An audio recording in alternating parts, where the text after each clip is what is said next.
O ano é 2019. Todos nós temos em mãos acesso a um mundo de possibilidades que há 20 anos atrás parecia coisa de ficção científica. Mas, com o avanço tecnológico, as relações entre pessoas e empresas ficaram muito mais próximas e tudo que se faz pela internet pode trazer resultados imediatos. Uma lei aprovada no ano passado, que vai entrar em vigor em 2020, prevê que todas as empresas assumam as responsabilidades de coletar e armazenar dados de milhões de pessoas de forma segura. A Lei Geral de Proteção de Dados tem por objetivo reduzir o número de vazamentos de dados pessoais na internet. Bom, os detalhes sobre isso a gente vai conferir agora aqui no Viva Voz, que está no ar pela rádio e pela TV Univale. Quem me acompanha é o acadêmico de jornalismo Wesley Durães. Oi, Wesley. Olá, Lisa. E olá para você que acompanha o programa Viva Voz. Lembrando que você pode participar do programa através das redes sociais, no Instagram, no @VivaVozUnivale. E você também pode conferir tudo que já foi discutido por aqui através do canal da TV Univale no YouTube. Isso mesmo. E o nosso convidado de hoje é o professor João Henrique Orsato, que é coordenador do Núcleo de Estudos Interdisciplinares em Direito, docente no curso de Direito aqui na Univale. Obrigada pela participação, bem-vindo. Muito obrigado, eu agradeço a oportunidade de estar aqui com vocês e responder algumas coisas sobre a LGPD, bem interessante. Bom, professor, na prática, o que é que muda com a entrada em vigor, então, da Lei de Proteção, a Lei Geral de Proteção de Dados, que estabelece, então, essas regras sobre coleta, armazenamento, tratamento e compartilhamento de dados pessoais?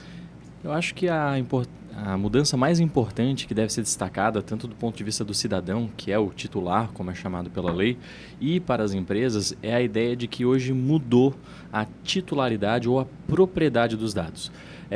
Hoje em dia a gente está acostumado, quando entra num site ou em qualquer lugar, clica no eu aceito, eu concordo com a coleta dos dados, a gente está acostumado assim, não, agora está na mão deles, eu entreguei meus dados, a gente até fala isso, eu entreguei meus dados, está na internet, está no mundo. É isso que muda um pouco a ideia da lei. Hoje, nós temos como as empresas como as proprietárias. Então, ele faz o que quer com a minha informação, ele vende a minha informação para aquela empresa de call center para ficar me ligando, oferecendo serviço e coisas desse gênero. A partir da entrada em vigor da LGPD, a lógica muda no sentido de que a pessoa a quem se refere o dado é quem será a proprietária, quem será a titular. Por isso que quando a lei diz que titular é a pessoa física, a quem se referem os dados, é justamente nesse sentido, porque titular é a mesma coisa que proprietário. Então, a principal mudança é isso. Então, uma empresa que hoje em dia tem uma base de dados, tem alguma informação minha nas suas bases, ou dentro da sua empresa, ou na sua nuvem, ou qualquer lugar, ela tem apenas a posse. Ela funciona, trazendo aqui uma analogia, ela funciona como se fosse ali um locatário, a pessoa que mora de aluguel. Ela está até usando aquilo, mas o dia que o proprietário quiser, ele pede de volta. E é mais ou menos essa a lógica que a lei tenta impor. O proprietário é a pessoa, somos nós, cidadãos, não mais as empresas.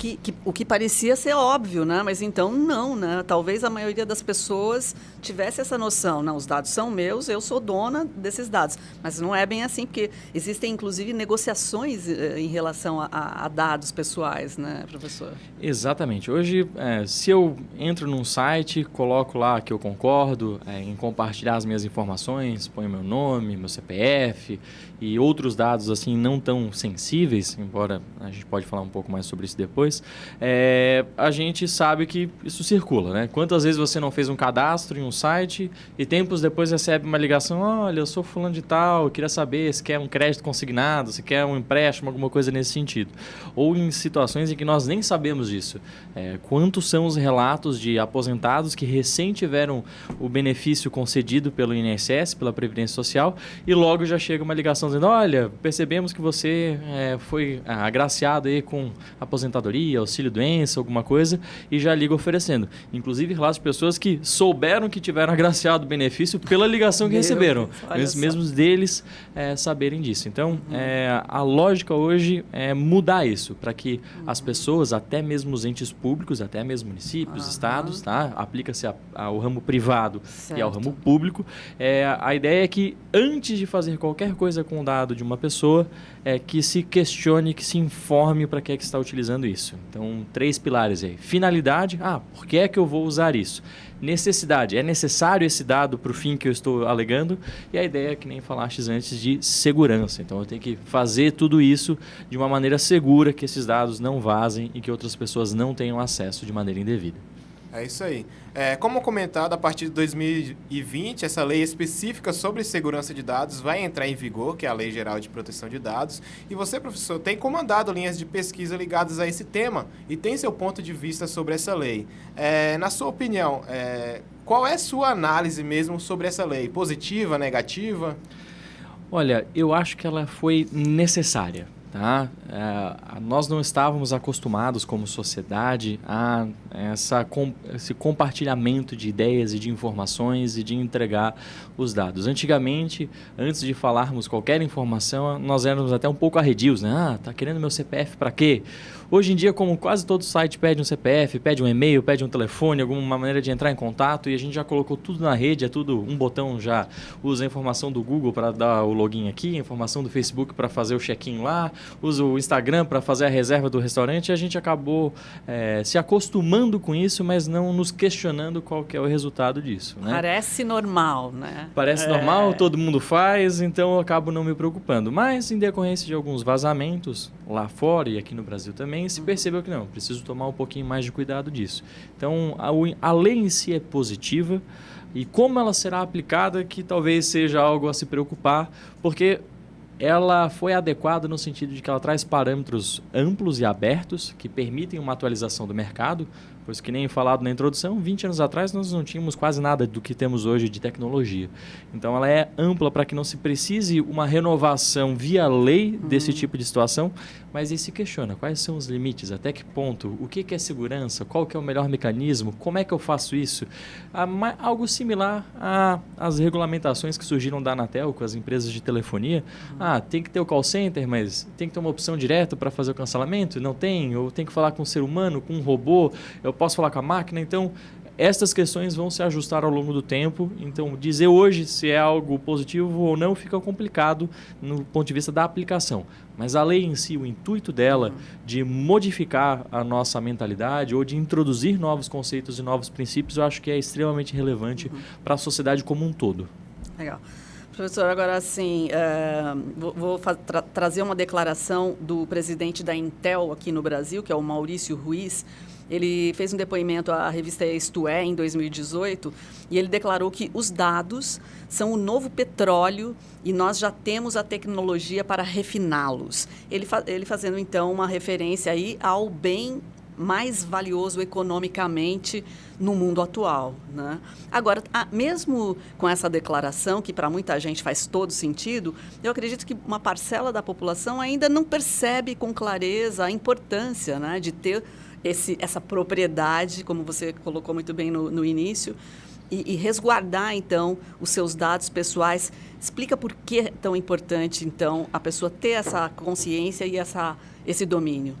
Bom, eu acho que o caso mais emblemático hoje, tá, é o que a gente chama do fenômeno da bolha, que ficou mais exposto com a ideia lá do Cambridge Analytics, que foi uma empresa que dizem, e ao que tudo indica está correta essa afirmação, e que eles manipularam parte da eleição estadunidense, justamente direcionando as informações que reafirmavam as minhas ideias. Então, assim, as pessoas acessavam o Facebook buscando informações, e quando elas buscavam essas informações, só vinham informações que reafirmavam aquelas ideias, ainda que falsas. Então, quando você tem os dados de maneira ampla, nome, idade e todas as outras questões que são utilizadas para te individualizar, então, grau de formação, onde é que trabalha, quanto é que ganha, o que considera do ponto de vista político, quem é que segue, isso pode ser utilizado para te direcionar para certas situações. Inclusive, é algo curioso. Hoje em dia é quase mais caro você anunciar com um digital influencer, então uma pessoa que tem uma conta de Instagram, aí, um Kanye West, com outras personalidades. Por quê? O público que segue o Kanye West é um público que vai comprar provavelmente o que ele está indicando. Diferentemente, por exemplo, de alguém que anuncia em alguma rede de televisão, em que tenta pegar um grande número de pessoas, geral, e em quem colar, colou. o grau de reversão ou de impacto de um anúncio geral de uma grande rede de televisão é talvez pequeno. 2, 3, 4%, meu Deus. Agora, o Kanye West com seus 2, 3 milhões de seguidores, 700 mil talvez vão aderir àquilo lá. Então, é um grau de engajamento e com estes dados, concordo com a afirmação ali do presidente da Intel, com estes dados na mão é muito fácil direcionar e apresentar novos produtos, novas soluções, ver quem tem interesse naquele produto, serviço, educação, lazer, tudo isso. Nós vivemos hoje em dia a cultura dos dados e da experiência, né? Então as pessoas querem comprar experiências e para comprar essas experiências, para vender essas experiências, as pessoas precisam de informações para quem vender essas experiências. Muito bom.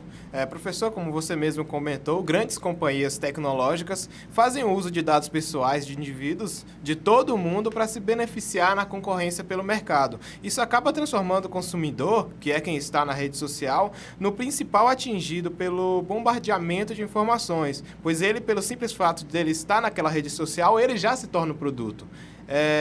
Quais as questões éticas que cercam discussões como essa, professor? Aí a discussão ética é, deveria aquele dado ser utilizado de maneira livre? E aí que surgiu justamente a corrente na Europa com relação à privacidade e proteção de dados. Em razão de situações como essas, de exposições e más utilizações, que as pessoas começaram a se questionar. Mas eu preciso de fato concordar com isso? Essa informação não é minha? Surgiu daí então uma ideia de assim, olha, eu estou até divulgando essa minha intimidade, eu estou até divulgando essa minha informação, mas não significa que a pessoa deva utilizar isso da maneira que bem queira. É aquela ideia de que assim, não é porque está disponível ao público que é público. Então, aquela diferença um pouco tênue, não é porque está no YouTube que eu posso pegar, fazer o download e utilizar da maneira que eu quiser. Não é porque aquela foto está no Instagram que eu posso pegar aquilo lá e utilizar da maneira que eu bem entender. E é mais ou menos a mesma lógica. E bem nessa esteira que a lei trouxe alguns dos mecanismos pro titular. Hoje em dia, então, você tem alguns direitos que são lhe conferidos pela lei. Coisas básicas. Saber se você tem dados da minha pessoa. Olha, quero saber se você tem algum dado. Perfeito. Assim, porque às vezes não se sabe, circulou tanto, né? Eu quero saber o que é que você fez com esse dado. Esse dado está errado. Ali está dizendo que eu sou João Henrique e tenho 31 anos de idade. Na verdade, eu tenho 30. Quero que ajuste. E também o direito de mandar excluir. Justamente naquela ideia. Eu sou titular, então, olha, eu não quero mais que você tenha esse dado. Então, justamente como essas discussões acabam surgindo assim, olha, deveria eu poder fazer qualquer coisa? Então, olha, fazer o seguinte, já que a empresa, já que a entidade coletou, vamos botar em pé de igualdade o cidadão. Se ele quiser, ele manda tirar. Óbvio que não significa que todo mundo vai seguir isso de fio a pavio, mas... Mas a gente tem que saber que existe uma lei agora que nos garante isso, né? Pelo menos é um caminho.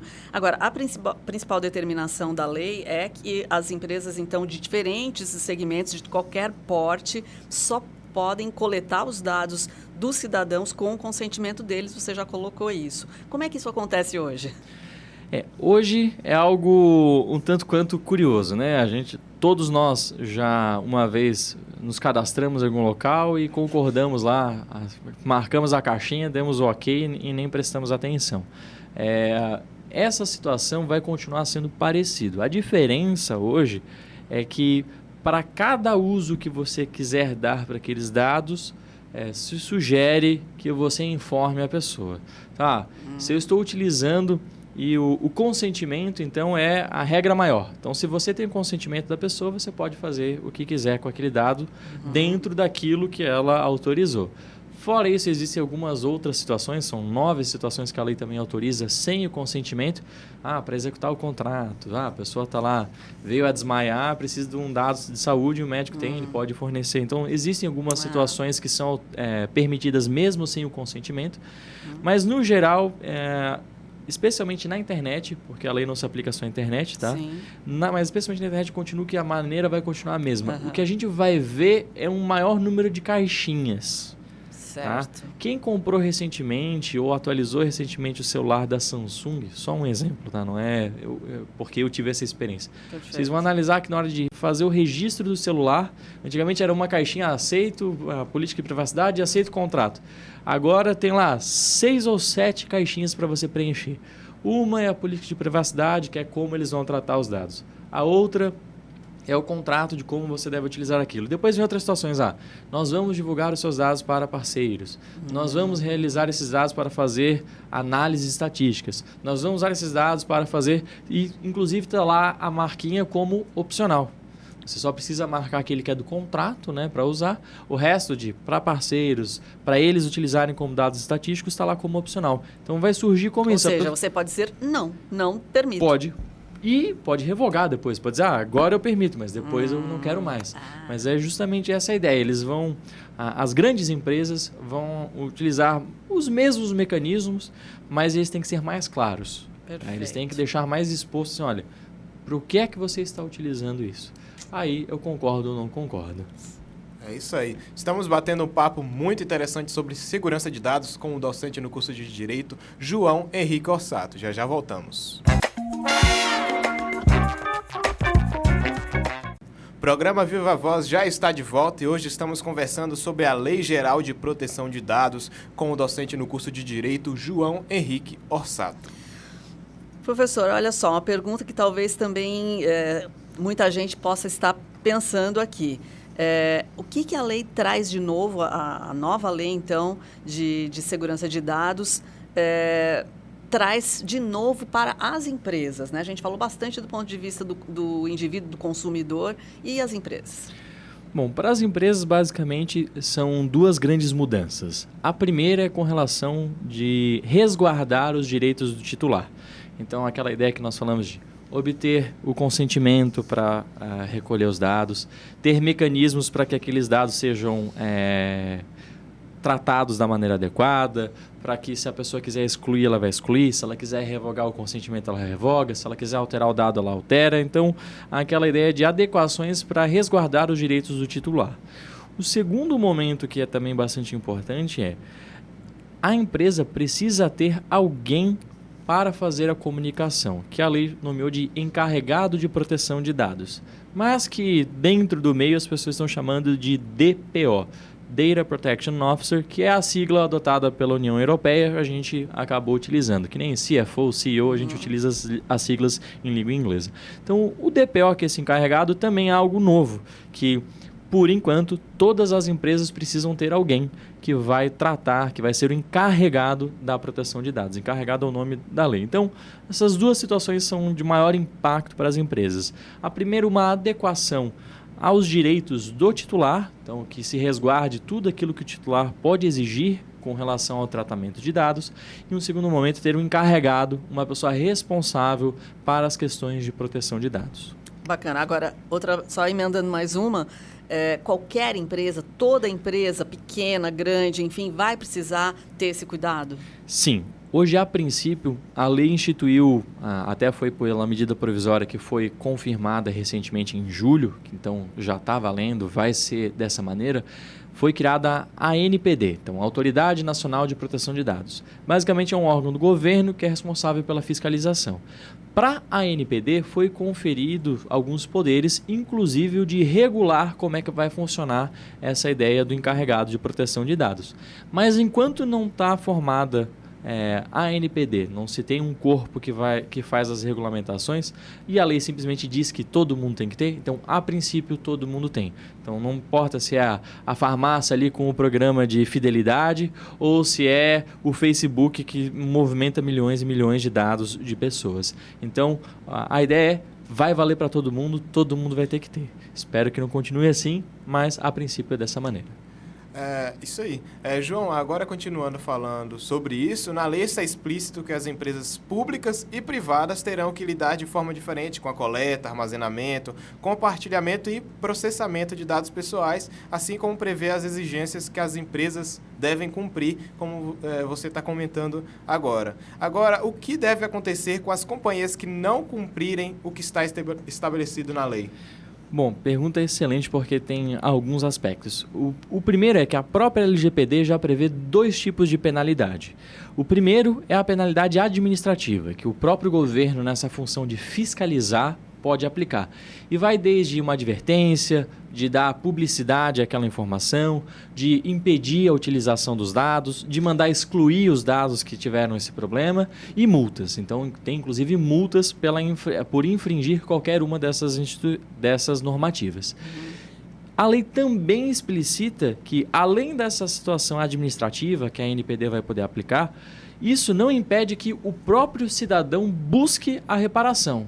Então, digamos que o Facebook vazou dados meus e isso me trouxe prejuízo, me trouxe questões de ordem pessoal que me problematizaram, que trouxeram incomodações. Eu posso eu mesmo ingressar contra o Facebook buscando a minha reparação. Então, só pela LGPD já temos essas 2 penalidades, então, até chegando à situação de multa. Só detalhe que a multa não se aplica aos órgãos públicos, tá? Mas só às entidades privadas. Mas então tem a multa pela própria ANPD e tem o próprio cidadão podendo buscar a responsabilização de quem falhou aí com as suas obrigações da legislação. E a lei explicitamente diz que não se impede a aplicação do Código de Defesa do Consumidor. Então, o PROCON vai poder continuar atuando com relação a isso, aplicar penalidade em caso de um vazamento de dados ou de desrespeito a alguma normativa de questão de dados e demais outras situações que se apliquem. Por exemplo, instituições financeiras vão continuar sendo fiscalizadas pelo Banco Central, as empresas de transporte continuam pela NTT. Então, a ideia é mais ou menos essa, ela só acrescenta. Então, fora tudo que as empresas já estão sujeitas hoje, CDC, Ministério Público, tudo que tem de fiscalização, vai incluir a ANPD na ideia de proteção de dados e reforça que o próprio consumidor pode buscar uma penalização da empresa que violar qualquer um dos dispositivos da lei. Bem bacana, bem importante entender um pouco mais de tudo isso, porque a gente conversava antes, a lei vai entrar em vigor em agosto, é isso? Exatamente. Dia 16 de agosto de 2020, ela entra em vigor. E tudo que tem antes do dia 16 de agosto que não tiver adequado à lei é considerado como se estivesse em desconformidade, como se não estivesse adequado. Então, as empresas aí vão ter que fazer um movimento de regularizar suas situações conforme a LGPD, para que chegando o dia 16 de agosto, elas não tenham nenhuma irregularidade e não sejam penalizadas, né? Então, tem que ter um movimento para se adequar até o dia 16 de agosto do ano que vem. Como é que você está verificando isso? Você acredita que as empresas já estão preparadas, já estão se adequando? Qual é a sua visão? Olha, o que eu vejo alguns cenários diferentes. Aquelas empresas que evidentemente estão já no meio tecnológico e que trabalham muito com o consumidor, essas já estão se adequando. Então, bancos já estão quase que completamente adequados, essas grandes redes já estão atrás de fazer isso, Facebook, Instagram, essas grandes redes sociais, até porque elas já tiveram que se adequar à legislação europeia, que é muito similar, né? Então, grande parte do mercado de tecnologia, ou que trabalha com apoio em tecnologia, já está ligado nisso daí. Agora, a minha maior preocupação, e que eu não estou vendo uma movimentação tão grande, são as empresas de médio porte, aquelas que já não sabem se elas trabalham com dados ou aquelas que não trabalham elas diretamente com os dados, mas elas acabam recebendo serviços que lidam com esse tipo de situação, elas não estão se preocupando tanto. Então, eu estou vendo 2 movimentos distintos. Aquelas que já estão mais engajadas, que já estão mais atualizadas nos seus mecanismos e nas suas práticas comerciais, já estão de fato se adequando. Ao passo que aquelas que não interagem tanto com esse tipo de situação, não se preocupam a esse ponto. Inclusive, teve um grupo, salvo engano, da Universidade Estadual do Rio de Janeiro, ou da Federal do Rio de Janeiro, não me recordo, que eles fizeram um teste. Eles foram numa farmácia e começaram a perguntar os dados das pessoas. Olha, passa o teu CPF, o nome da tua mãe. Ah, não, é só para fazer um cadastro aqui. E as pessoas foram passando. curiosamente, essa farmácia, se fizesse dessa maneira, conforme a LGPD, ela estaria agindo em desconformidade, ela estaria agindo da maneira equivocada. E então, O que seria o correto? o correto seria falar, olha, eu preciso do seu CPF para fazer a emissão da nota fiscal. Eu preciso do seu CPF porque esse remédio que tem a venda controlada, eu devo informar para a vigilância sanitária. Qual é a finalidade? Tenho que dizer qual que é a finalidade que aquilo lá está sendo utilizado. Tá? Dessa a pessoa, não quero. Então não vou vender. Mas a pessoa, por óbvio, acaba acontecendo isso. Então, agora você falou uma coisa importante, deixa eu te interromper um pouquinho. Então você pode anular, na verdade, uma negociação. Se o consumidor disser não vou fornecer meus dados, a empresa pode dizer não posso vender? Exato. Se ela não conseguir vender aquilo e a lei induz para que seja nesse sentido, aquela ideia então, de finalidade e necessidade, então, teoricamente, ela só vai te exigir aquilo que é necessário, se você não vou te entregar. Ok, não te vendo também. Tá? Não tem problema nenhum. É aquela informação da Samsung lá, desculpa voltar no nome aí, mas ela tinha uma lista de 6 ou 7, algumas eram opcionais. Certo. Essas que são opcionais, eles conseguem prestar o serviço ainda sem aquilo. Agora, aqueles 2 que eram obrigatórios, se eu não marcar, ele não vai continuar com a venda. A lógica é mais ou menos essa também. Tá? Legal. Então, o bacana é que o consumidor, o cidadão comum, sempre tenha essa percepção, né, de quais são os dados que ele deve fornecer e quais ele pode realmente abrir mão de falar. Né? Exatamente. O ponto importante é como eu sou o titular, eu que tenho que ter a escolha. Hoje em dia, quando vocês têm um carro, para alguém usar o carro de vocês, tem que falar com vocês, correto? Eu quero pedir emprestado o carro do Wesley. Ele vai dizer, não, sem problema nenhum. Para que tu vai usar? Como é que tu vai usar? Como é que a gente vai fazer? A lógica é a mesma. Só que a gente está acostumado que o carro a gente põe a mão. Físico. A gente físico. Se bater, eu tenho que pagar para reparar. Enquanto que os dados não. O dado é só uma informação que a princípio não tem forma material e que, se eu falar 200 vezes meu CPF não vai gastar. Então eu não consigo imaginar qual que é o dano. Não consigo imaginar qual que é o dano que alguém que pegou meu CPF que estava num lugar e utilizou para fazer um cartão falso, utilizou para se inscrever num lugar que eu não queria. Então, essa é a importância da lei. Incutir, olha, você é o dono, você é o proprietário. Então, antes de usar, a pessoa tem que te pedir. E quando ela te pedir, ela tem que dizer por quê. É a situação mais básica que hoje a gente já faz com o nosso carro, com a nossa casa. Perfeito. Agora, professor, você comentou que em outros lugares do mundo, assim como na Europa, já existe uma lei relativa à proteção de dados e semelhante à que vai entrar em vigor aqui no Brasil no ano que vem. Quais as principais diferenças do regulamento de lá para a lei de proteção de dados aqui? Olha, o parâmetro hoje está sendo a GDPR, tá? Que é a legislação europeia. E essa legislação europeia, no geral, ela é muito similar. Até a questão das penalidades, multa, a ideia de que tem que dar publicidade, de excluir a base de dados ou de restringir a base de dados, tudo isso é muito similar. A principal diferença é que a GDPR se aplica a cidadãos europeus. Então, assim, se o cidadão europeu está na Europa ou não importa. Então, hoje em dia, uma empresa de hotelaria, digamos, eu tenho uma pousada em, São Joaquim. Essa pousada em São Joaquim, se ela oferece oferta de reserva para cidadãos europeus, mesmo que o site esteja aqui no Brasil, mesmo que tudo aconteça aqui, ela está sujeita à GDPR, que é a legislação europeia. De lá. No Brasil, não importa a nacionalidade da pessoa. Só importa se de alguma maneira o tratamento de dados, e tratamento de dados para a lei é quase qualquer coisa que você faça com dados. Então, armazenar, coletar, assim, tem uma lista lá de uns, salvo engano, são uns 30 verbos diferentes lá, então é bem amplo mesmo, tá? Então, só importa se o tratamento de dados passou pelo Brasil ou se a autorização saiu daqui, em essência. Então, qualquer dado, se o dado foi coletado no Brasil, foi para fora logo depois, não importa. Está vendendo o aluguel de uma casa na Argentina para uma pessoa que está comprando em Portugal, mas o servidor está aqui no Brasil, está sujeito a LGPD. Então, não importa muito quem que é o titular. Importa se aquela informação, se aquele dado passou de alguma maneira para o Brasil ou se ele foi autorizado a coleta aqui. Então, veio uma pessoa e disse, vou coletar os seus dados, firmou o contrato aqui no Brasil e depois foi para fora. Não tem problema. Isso também acaba... Então, é mais um critério territorial do que com relação à legislação europeia, que também tem um critério territorial, mas ela acaba focando mais na pessoa que está sendo, mais no titular, a nacionalidade do titular. Então essa seria a principal diferença. Então hoje em dia no Brasil já existem empresas que teoricamente estão sujeitas à GDPR, enquanto que lá fora não tem ainda pessoas que estão sujeitas à LGPD, mas podem vir.